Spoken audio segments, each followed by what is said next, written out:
The abandoned tobacco barn smelled of old earth and dried leaves. Moonlight sliced through gaps in the warped boards, painting silver lines across the dirt floor where Catherine Winthrop pressed her back against rough wood.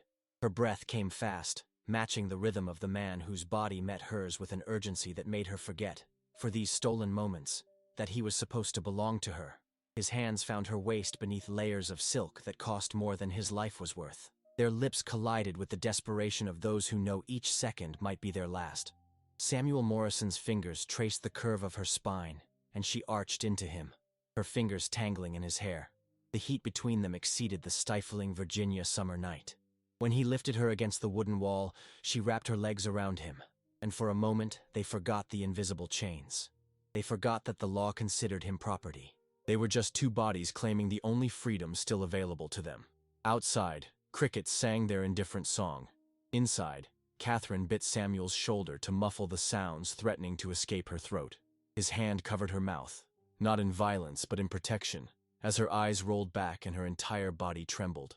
They stayed like that afterward, foreheads pressed together, breathing the same air, existing in the fragile bubble of intimacy that would shatter the moment they stepped back into the world. Samuel pulled away first, adjusting his coarse shirt, his eyes avoiding hers in that particular way he had when reality returned. Catherine smoothed her dress, her hands still shaking, and said nothing because there were no words adequate for what they were doing, for what they had been doing for years now in secret spaces carved from a world determined to keep them apart. They had met like this countless times since everything changed, since her husband Richard had died and left her alone with a plantation. 47 people who were not considered people by Virginia law. And one man she could not stop thinking about no matter how many sermons she attended or prayers she whispered into her pillow at night. The tobacco barn had become their sanctuary, far enough from the big house to avoid the house servant's eyes, close enough that her absence would not raise immediate alarm. Samuel left first, slipping into the darkness like a shadow, while Catherine waited the required 10 minutes before following, walking back to the house with deliberate slowness, forcing her face into the mask of composed widowhood she had perfected over 3 years of mourning. Welcome to one of the most disturbing cases ever documented in Richmond, Virginia. The year was 1837, a time when Richmond stood as a jewel of the Upper South, its streets lined with elm trees casting long shadows across cobblestone avenues. The humid air carried whispers, rumors that traveled from the grand townhouses on Monument Avenue down to the quarters behind them. It began with a notice in the Richmond Enquirer dated March 18, 1837, a small announcement easily overlooked. Marriage license issued to widow Catherine Winthrop, age 41, and Samuel Morrison, age 25. What the newspaper failed to mention was that Samuel Morrison had until recently been considered property, not a person, on the Winthrop estate. The subsequent scandal would tear apart not only the Winthrop family, but reveal secrets buried beneath the floorboards of Richmond society for generations. Catherine Winthrop, born Catherine Beaumont, came from one of Virginia's oldest families. Her grandfather had been among the first tobacco planters in the Piedmont region, arriving in 1720 and amassing vast wealth through cultivation of the golden leaf. The Beaumont family's fortunes were built on the backs of hundreds of enslaved people. By all accounts, Catherine grew up sheltered from hardship in the family's 4-story townhouse on Franklin Street.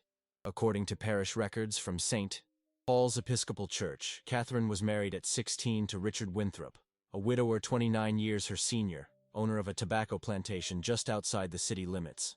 The marriage joined two fortunes, two names respected throughout Virginia. Richard Winthrop's first wife had died during childbirth, leaving him with a son, Thomas, who was only 4 years younger than his new stepmother. The Winthrop household was managed with precision, at least according to the journals of Martha Randolph, a cousin who visited the estate in the summer of 1824. Cousin Catherine runs her household with remarkable efficiency, Martha wrote. Though she appears delicate, she maintains strict order among the servants. Richard speaks little at dinner, leaving Catherine to manage conversation. There is a peculiar silence that falls when he does speak. Those who knew the family noted that Richard was often away on business in Petersburg or Norfolk, leaving Catherine to manage the plantation. What few realized was how much time she spent in the company of a house servant known only as Ruth in household ledgers. Ruth had arrived at the estate in 1820, purchased from a trader in Alexandria. What makes this significant is that Ruth arrived with her son, then a boy of 8 years old. His name was Samuel. Tax records from Henrico County indicate that by 1833, the Winthrop estate housed 47 enslaved individuals. Among them, Samuel Morrison was listed as house servant, one of only 3 given such designation. Most were field hands, their names recorded only as numbers in inventory lists. But Samuel appears repeatedly in household account books, first as Ruth's boy, then simply as Samuel, and finally as Samuel Morrison. The addition of a surname was unusual and raises questions that have haunted Richmond historians for decades. According to Professor Daniel Whitfield, who studied the Winthrop papers in 1961, before they mysteriously disappeared from the Virginia Historical Society archives, Samuel was taught to read and write, another unusual circumstance. The ledgers show purchases of books, slates, and pencils specifically noted for SM's instruction, Whitfield wrote in his unpublished manuscript, Shadows on Franklin Street. Richard Winthrop died in the cholera epidemic of 1834. His will, filed at the Henrico County Courthouse, left everything to Catherine with a substantial inheritance for his son Thomas, who by then was 28 and had his own plantation near Charlottesville. The will contained an unusual provision. The servant Samuel Morrison shall remain in the employ of my wife, and shall not be sold or transferred under any circumstances. This provision would later be scrutinized by attorneys when the scandal broke. Why would Richard Winthrop specifically protect one servant? Parish records indicate Catherine observed a mourning period of exactly 1 year before she began to appear at social functions again. Neighbors noted that during this time the Winthrop household seemed to operate without disruption despite the absence of its master.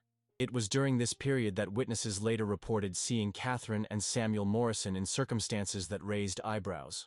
Eleanor Bradford, who lived on the neighboring property, told investigators in 1837 that she had seen them walking together in the garden like companions rather than mistress and servant. A former kitchen maid, Hannah Pierce, whose testimony was recorded by a court clerk, claimed she had once entered the study without knocking and found them standing unusually close, Samuel's hand withdrawing quickly from Catherine's arm. They jumped apart like they'd been burned, she reportedly said.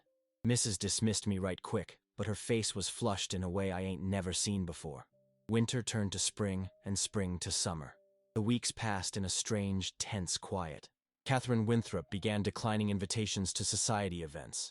Her cousin Robert Beaumont wrote in a letter to his sister that he had called upon Catherine in January of 1836 and found her altered in demeanor, distracted in conversation, and dressed with a simplicity uncharacteristic of her station.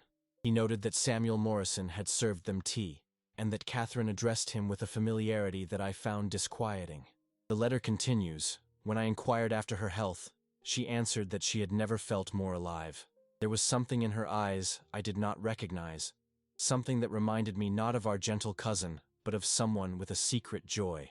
What happened next was documented in a series of increasingly urgent letters between Thomas Winthrop and his uncle, Judge Harrison Winthrop of Richmond. Thomas, having heard rumors from former house servants who had connections to the estate, wrote on November 5, 1836, I have received disturbing reports regarding my stepmother's conduct. I pray they are malicious fabrications, but I fear there may be truth to them.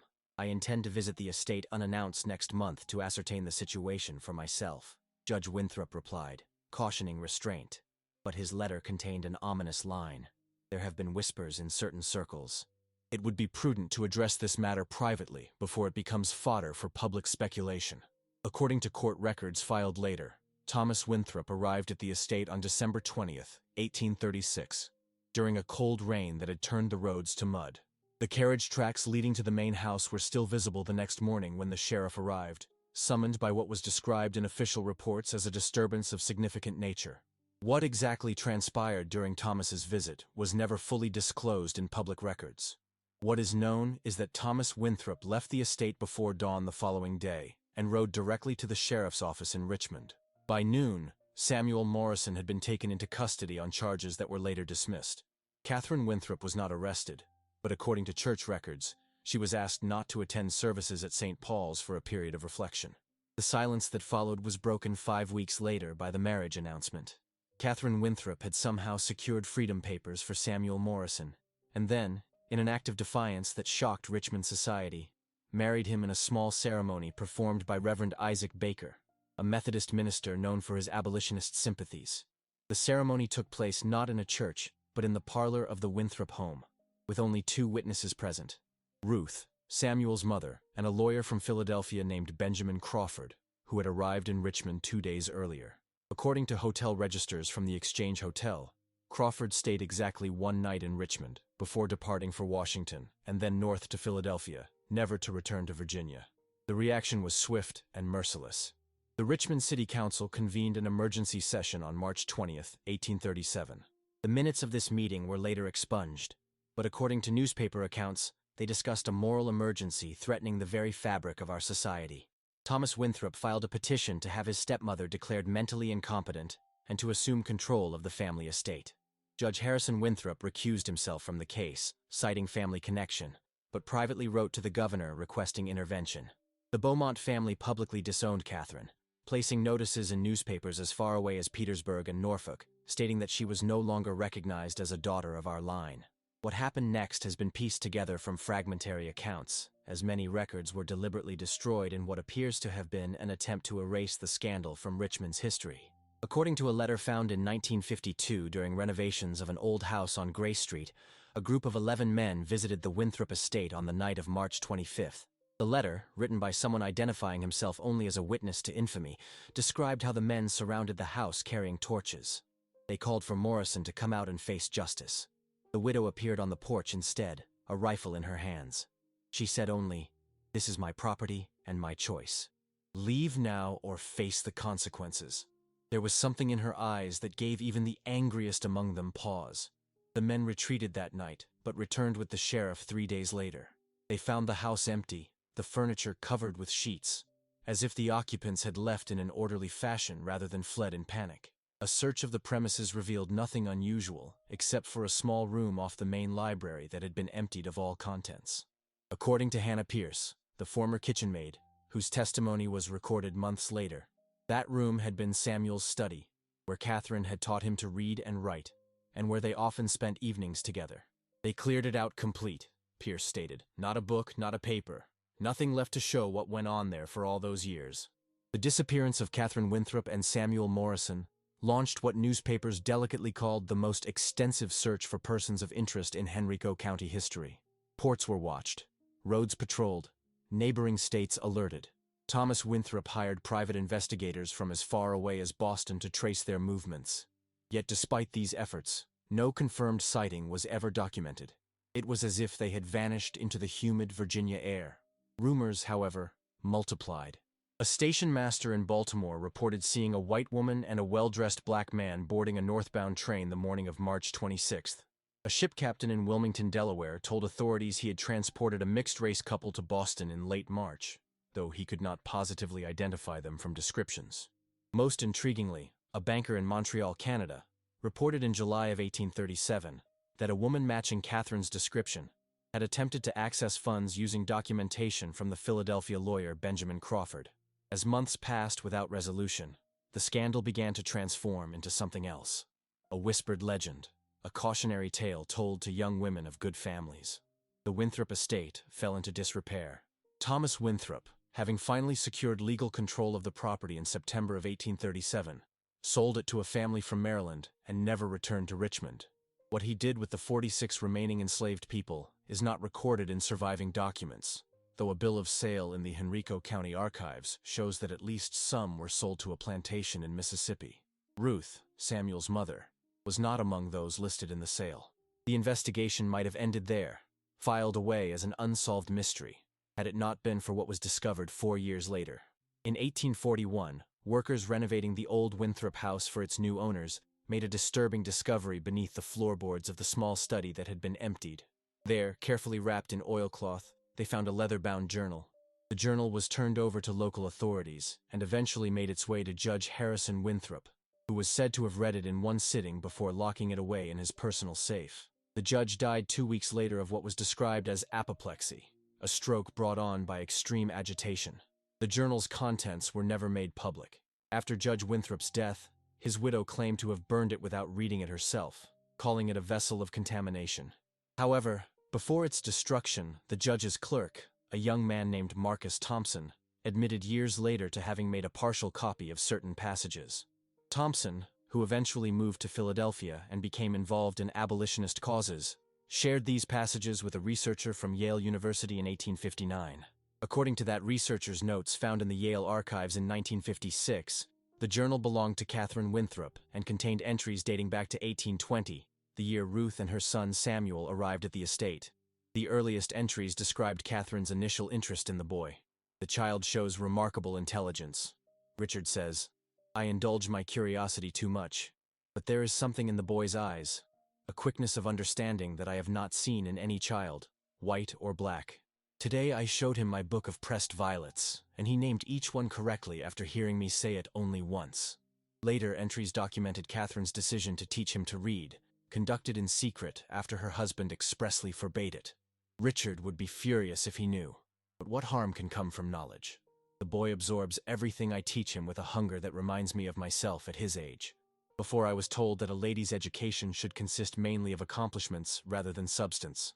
As the years passed, the entries became more personal. One passage from 1828, when Samuel would have been around 16, read, I find myself watching for him in the mornings, the way the sun catches his profile as he tends the garden beneath my window.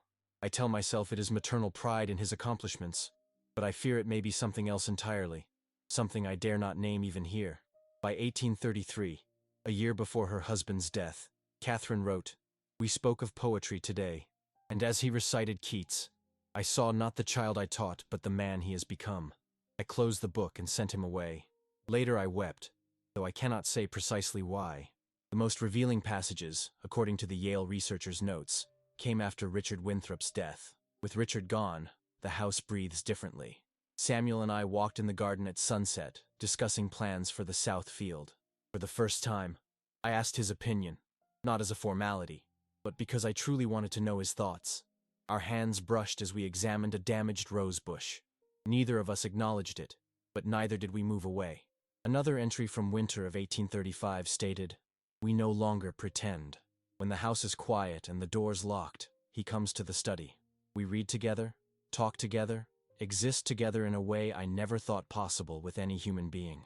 He knows more of my soul than anyone ever has. I have begun to make inquiries about laws in other states. There must be a place where we can live without fear. The final entry copied by Thompson was dated March 13, 1837, just days before the marriage announcement appeared in the newspaper. Tomorrow everything changes. Benjamin has secured the necessary papers. Once the ceremony is performed, we must leave immediately. Samuel fears for his mother's safety, but she insists on staying behind, at least initially. She says she will join us later, that someone must maintain appearances while we establish ourselves elsewhere. I have sewn what jewels and banknotes I could gather into the linings of our traveling clothes. The northern abolitionists Benjamin introduced me to have arranged a network of safe houses. I know the danger. I know what we risk. But for the first time in my life, I am choosing rather than being chosen for. The Yale researcher's notes included a tantalizing postscript. Thompson claimed that in 1850, while visiting Montreal on business, he encountered a woman he believed to be Catherine Winthrop. She was using another name which he did not record, and was living in a modest but comfortable house in a mixed neighborhood. When he approached her, she denied being Catherine Winthrop, but invited him to tea nonetheless. During their conversation, she mentioned poetry, and specifically Keats, which triggered his memory of the journal. As he was leaving, he noticed a portrait on the wall of a black man in formal attire. When he inquired about it, the woman smiled and said only, "My late husband. He passed 2 years ago from pneumonia." Thompson never reported this encounter to authorities. The Winthrop scandal gradually faded from public memory, overshadowed by the growing national crisis that would eventually lead to civil war. The estate was sold twice more before being partially destroyed during a Union cavalry raid in 1864. The land was eventually subdivided and developed. Today, a residential neighborhood stands where the main house once was, and few residents know the history beneath their feet. The Winthrop name survives only in a small street off Monument Avenue, and in the archives of the Virginia Historical Society, where researchers occasionally stumble upon fragments of the story while looking for something else entirely. In 1955, during construction of a shopping center near the original estate site, workers uncovered a small metal box buried approximately 4 feet below ground. Inside was a cameo brooch, a pressed violet preserved between glass plates, and a folded paper containing a lock of hair tied with blue thread. The items were turned over to the Virginia Historical Society, where they remained uncatalogued until 1961, when Professor Daniel Whitfield examined them as part of his research into the Winthrop case. In his notes, he observed that the cameo appeared to match one described in Catherine Winthrop's wedding inventory from her first marriage. The pressed flower was identified as a rare variety of violet that had been cultivated on the Winthrop estate. The lock of hair, when examined under microscope, appeared to be from two different individuals intertwined. Whitfield's research was never published. According to colleagues, he became increasingly obsessed with the Winthrop case, convinced that there were more documents to be found. In the spring of 1961, he traveled to Montreal to follow up on the Thompson account. He wrote to his department chair at the University of Virginia that he had made a breakthrough and would return with evidence that will rewrite this chapter of Virginia history. 3 weeks later, his hotel room was found empty, his research notes missing. The only item remaining was a single pressed violet, similar to the one found in the metal box, placed on his pillow. Whitfield himself was located 4 days later in a hospital, disoriented and unable to account for the missing days or the disappearance of his research materials. He abandoned his work on the Winthrop case shortly thereafter and refused to discuss it until his death in 1966. The story of Catherine Winthrop and Samuel Morrison exists now in the liminal space between documented history and legend. Parts of it can be verified through court records, newspapers, and personal correspondence. Other elements remain speculative, pieced together from fragments, whispers, and silences in the historical record.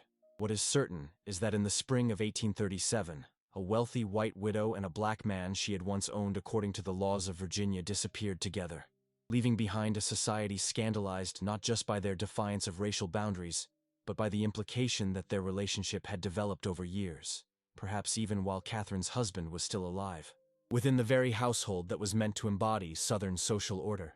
The mystery that remains unsolved is not just what happened to Catherine and Samuel after their disappearance, but what happened in the years before, in the quiet moments of teaching and learning, in conversations over books, in glances exchanged across rooms where others saw only mistress and servant. What words passed between them? What promises were made? And perhaps most disturbingly to those who discovered the truth, how many other households harbored similar secrets behind their respectable facades? How many other relationships existed in the shadows, defying the strict boundaries upon which Southern society was built? In 1967, shortly after Whitfield's death, a graduate student cataloging his effects found a sealed envelope with instructions that it not be opened until 50 years after his death. The university administration, concerned about potential legal issues, overrode this request and opened the envelope in the presence of attorneys. According to a staff member who was present but requested anonymity when interviewed in 1970, the envelope contained a single sheet of paper with an address in Montreal and the words, "They survived. They lived. Their descendants walk among us still." The paper was reportedly seized by university officials and has never been made public. The address, according to the staff member, was for a cemetery.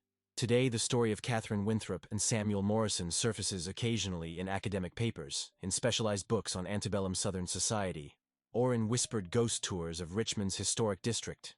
Tour guides point to a certain house on Franklin Street, not the original Winthrop residence, but one nearby, and claim that on certain nights, particularly in March, witnesses have reported seeing a light moving from room to room, as if someone is searching for something or someone.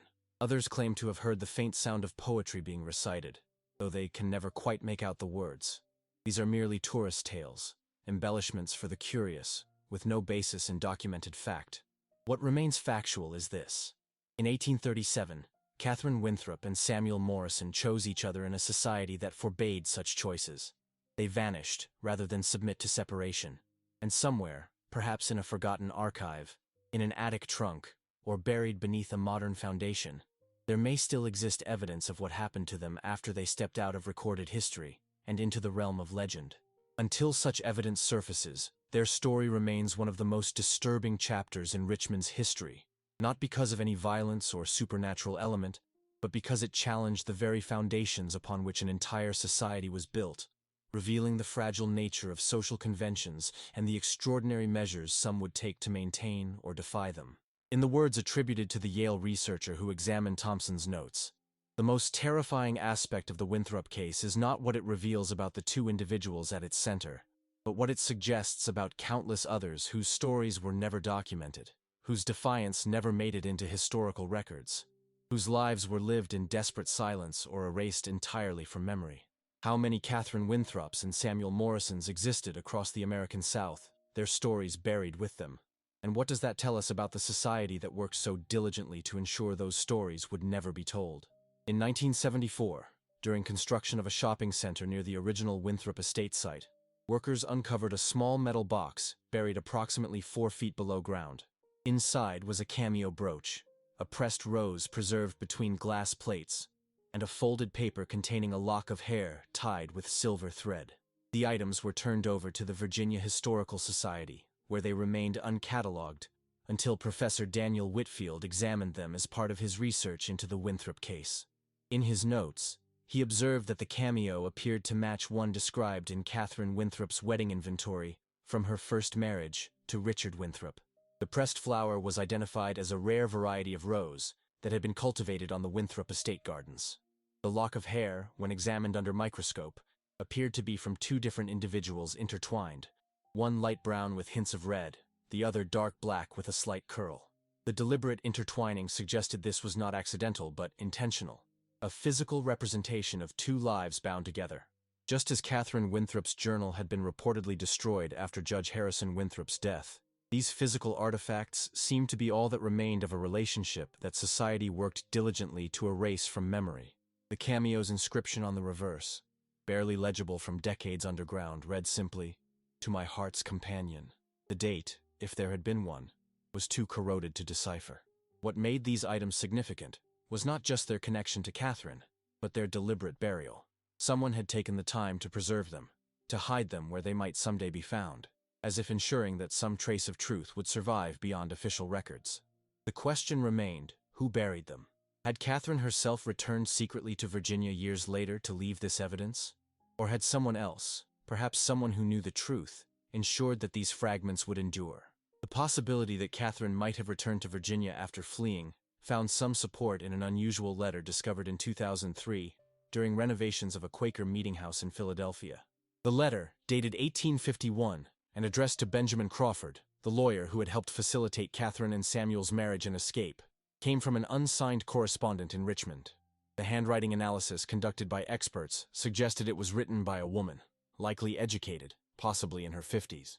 The letter inquired after the health of mutual friends residing in Canada and mentioned that certain family members had recently passed, making it safer for those who departed years ago to consider a brief return, if conducted with utmost discretion. The letter specifically mentioned that a trusted associate could arrange a meeting at a location removed from public scrutiny, should those friends wish to pay respects to loved ones who had remained behind. Most tellingly, the letter referenced a rose that continues to bloom despite neglect, a phrase that could be interpreted as both literal, referring to the estate's gardens, and metaphorical, suggesting that their memory or legacy persisted. Crawford's response, if there was one, has not been found, but the existence of the letter raised intriguing possibilities. If Catherine and Samuel had indeed established themselves in Montreal under new identities, had they maintained communication with those who assisted their escape? Did Catherine eventually return to Virginia, perhaps after enough time had passed to make the risk manageable, to visit her husband Richard's grave, to see the place where her transformation began? The Richmond cemetery records from the 1850s show no visitor logs, making it impossible to confirm whether she made such a journey. What is documented is that by the early 1850s, according to Montreal business directories, a James Morrison, importer of fine teas and spices, maintained a modest but successful operation on Rue St. Paul. The business, which had begun operation around 1840, seemed to thrive during the 1840s, with trade records showing regular shipments from Philadelphia and New York. The proprietor was described in one contemporary account as a gentleman of mixed heritage, educated and well-spoken, who conducted business with integrity and attention to detail. His wife, occasionally mentioned in social notices, was described as a woman of refinement, who preferred privacy, but contributed generously to Methodist charitable causes. In 1848, according to notarial records found in Montreal archives, James Morrison purchased a small property outside the city in what was then a rural area. The deed listed his wife as Jane Morrison, confirming what Thompson had mentioned in his account of encountering Catherine in 1850. The choice of Jane as her new first name may have been deliberate, offering enough distance from Elizabeth to provide protection, while retaining the elegance she had known all her life. The Morrison name matched Samuel's mother, Ruth, suggesting perhaps that Samuel had chosen to honor his heritage, even in creating a new identity. The business continued operation until 1847, when records show it was sold to a local merchant. The following year, death records for the Montreal region include an entry for James Morrison, age approximately 36, cause of death listed as pneumonia. The burial location was noted as a small cemetery in Saint-Henri, a municipality west of Montreal. This timing aligns with Thompson's account of encountering Catherine in 1850, 2 years after Samuel's reported death. If accurate, it meant that Catherine had lived at least another 19 years beyond her husband's passing, maintaining the identity they had constructed together, continuing the life they had chosen even in his absence. Property records show that the Saint-Henri house remained in Jane Morrison's name until 1865, when ownership transferred to a Miss Ruth Morrison, described in the legal documents as niece and sole heir. The appearance of this Ruth Morrison, whose name matched Samuel's mother, raised questions similar to those surrounding Grace Bennet in the original Savannah account. Was this Ruth the same woman who had arrived at the Winthrop estate in 1820 with her young son? Would she have been old enough in 1865 to receive property transfer? Or might this Ruth have been a daughter born to Catherine and Samuel, named to honor her paternal grandmother? Parish records from a small Methodist church in Saint-Henri show the baptism in 1844 of a Ruth Morrison, parents listed as James and Jane Morrison, suggesting the latter possibility. If Catherine and Samuel did indeed have a child, it would mean their defiance extended beyond marriage to the creation of a family. A child born of their union would represent the ultimate rejection of the boundaries that had sought to keep them apart. The existence of descendants would mean that somewhere, perhaps even today, there are people whose very existence testifies to the choices Catherine Winthrop and Samuel Morrison made in 1837. The final documented mention of Catherine herself comes from a death notice in a Montreal newspaper dated November 1867, announcing the passing of Mrs. Jane Morrison, formerly of Virginia, at the age of 71. The brief obituary noted that she would be remembered for her quiet generosity, her love of literature, and her belief in the essential dignity of all human beings. She was survived by her devoted daughter Ruth and her grandson Edward. The mention of a grandson confirmed the existence of at least one more generation, further evidence that Catherine and Samuel's story did not end with their disappearance from Richmond. Burial records show that Jane Morrison was interred in the Saint-Henri cemetery, in a plot that contained an earlier grave, marked only with the initials JM and the dates 1813 to 1848, consistent with Samuel Morrison's approximate lifespan. In her will, probated 3 months after her death, Jane Morrison left modest assets to her daughter Ruth and made specific bequests to the Methodist Church and to an organization assisting refugees from the American South. Most intriguingly, the will instructed that a sealed letter in her possession be delivered to the Virginia Historical Society in Richmond, to be opened no sooner than 50 years after her death. According to the executor's notes, this letter was duly sent to Richmond in January 1868. Whether it ever arrived remains unknown. The Virginia Historical Society's records from that period are incomplete, disrupted by the Civil War and its aftermath. No mention of such a letter appears in surviving catalogs or correspondence.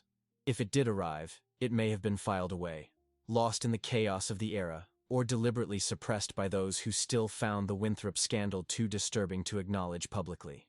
The mystery deepened in 1967, when Whitfield, having researched the case extensively, claimed shortly before his own mysterious disappearance that he had discovered evidence of this letter's existence and knew its contents. In his final communication with his department chair, he wrote that the letter contained Catherine's own account of her relationship with Samuel, written in her final years, intended as a testimony for a future generation that might be ready to hear the truth. What exactly happened to Whitfield in Montreal remains unexplained. His 3-day disappearance, the missing research notes, and the pressed rose left on his hotel pillow suggest either that he encountered evidence so disturbing he chose to suppress it himself, or that someone else ensured his findings would not be made public. Colleagues noted that after his return, Whitfield seemed haunted, repeatedly muttering about choices and consequences. He refused all requests to discuss his research and destroyed his remaining notes on the Winthrop case before his death in 1966. The sealed envelope found among his effects after his death, containing only an address in Montreal and the cryptic phrase "they survived, they lived, their descendants walk among us still," offered no clarification. University officials seized the document, and it has never been released for scholarly examination. The address, according to the staff member who was present when the envelope was opened, corresponded to the Saint-Henri Cemetery where Catherine and Samuel were buried. By the time researchers might have investigated further, the cemetery had been relocated for urban development in 1970, and the graves moved to a common area without individual markers. Once again, physical evidence connecting to Catherine and Samuel's story was lost, whether through accident or design.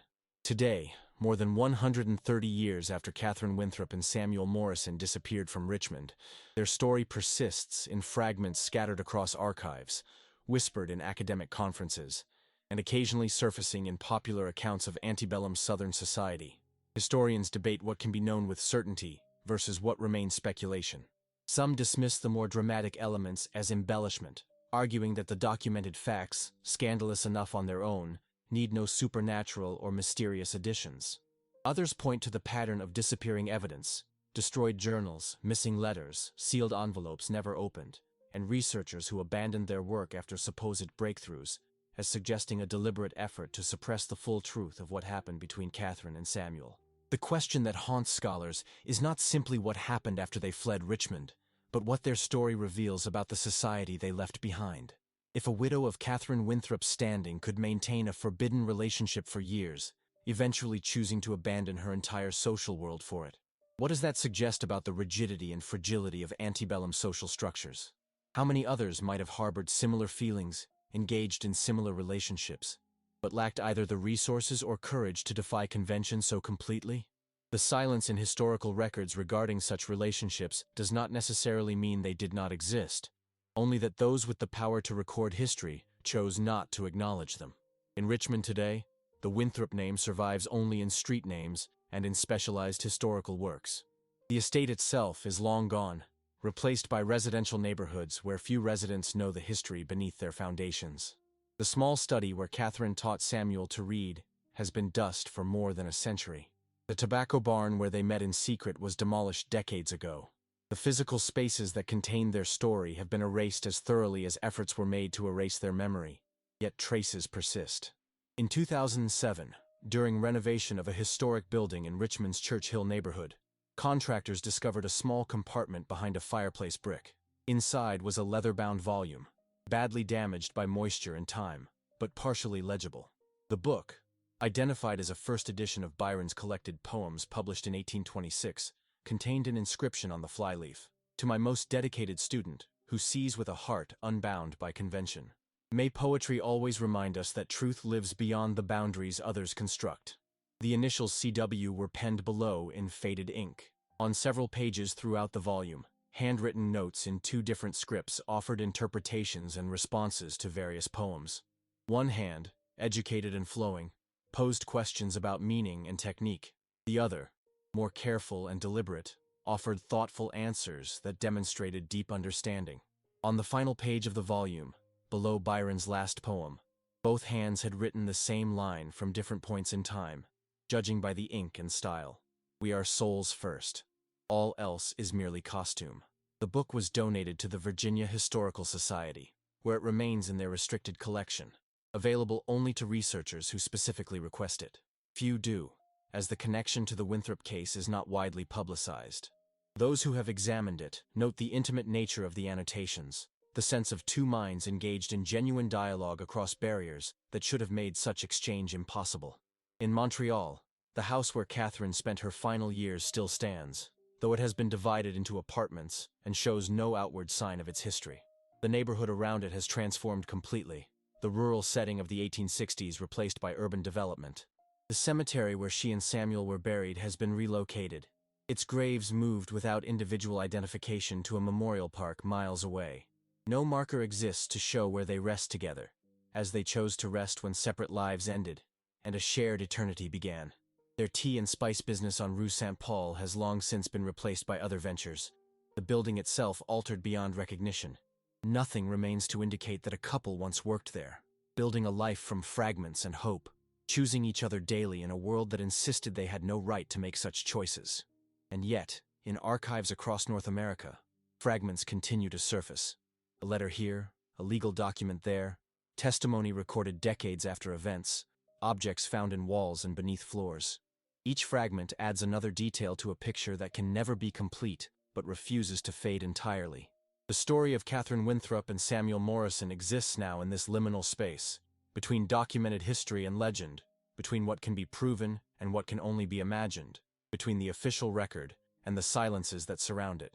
What is certain is that in 1837, two people chose each other, despite everything their society had taught them about who they were allowed to love, about the boundaries that supposedly could not be crossed, about the penalties that awaited those who dared to defy convention. They created a life together that should not have been possible according to the rules of their time. They had a child, built a business, found a community that would accept them, lived and died together across decades that must have held both joy and continued fear of discovery. Their descendants, if they exist, carry that legacy, whether they know the full story or not. In their blood flows the defiance of those who refuse to accept that law and custom could dictate the human heart. Perhaps that is why their story continues to disturb even now, more than a century and a half after the scandal that drove them from Richmond.